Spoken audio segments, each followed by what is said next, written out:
ఎన్నికల సమయంలో రాజమహేంద్రవరాన్ని క్రీడా హబ్గా తీర్చిదిద్దుతామని ఇచ్చిన హామీని కూటమి ప్రభుత్వం నెరవేరుస్తుందని ఎమ్మెల్యే ఆదిరెడ్డి శ్రీనివాస్ అన్నారు. కేంద్ర రాష్ట్ర ప్రభుత్వాల సహకారంతో మొత్తం 53 కోట్లతో 3 దశల్లో మల్టీ పర్పస్ స్పోర్ట్స్ కాంప్లెక్స్ నిర్మాణాలు ప్రణాళికలు అమలు చేయిస్తున్నామని తెలిపారు. ప్రస్తుతం విఎల్పురం పాత లారీ స్టాండ్ వద్ద ఖేలో ఇండియా నిధులతో నిర్మిస్తున్న multi purpose indoor sports complex పనులు అనుకున్న టైం లైన్ కంటే వేగంగా సాగుతున్నాయని చెప్పారు. డిసెంబర్ నాటికి 80% పనులు పూర్తి చేసి వచ్చే ఫిబ్రవరిలో అరీనా 2ను ప్రారంభించే అవకాశం ఉందని వెల్లడించారు. విఎల్పురం పాత లారీ స్టాండ్ వద్ద నిర్మాణంలో ఉన్న multi purpose indoor sports complex నిర్మాణ పనులను ఎమ్మెల్యే ఆదిరెడ్డి శ్రీనివాస్, కూటమి నాయకులు, అధికారులు, కాంట్రాక్టర్తో కలిసి శనివారం పరిశీలించారు. ఈ సందర్భంగా పనుల పురోగతిపై సమీక్ష నిర్వహించి అనంతరం మీడియాతో మాట్లాడారు.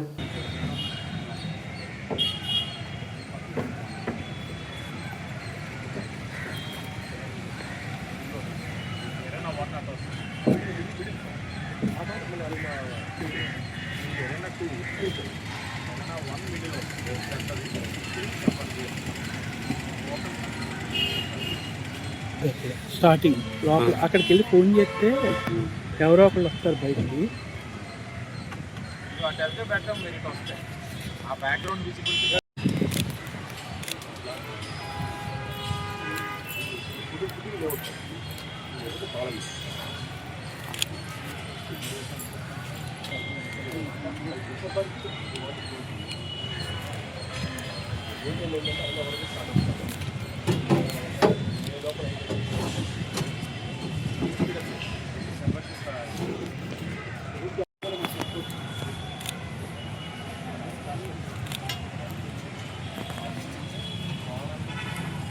చిన్న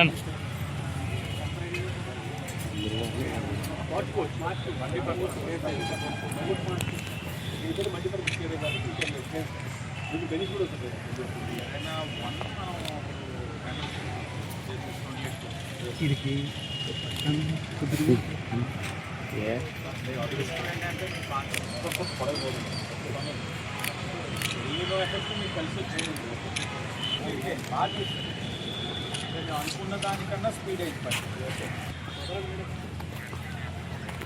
అక్కడ దిగుతుంది చూడండి.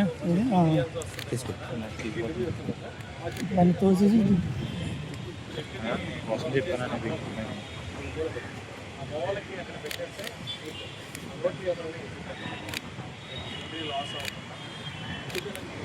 సార్ రమేష్ గారు నమస్తే. దీన్ని ఇంకోసారి పాత లేదా రమేష్ అనే కోసం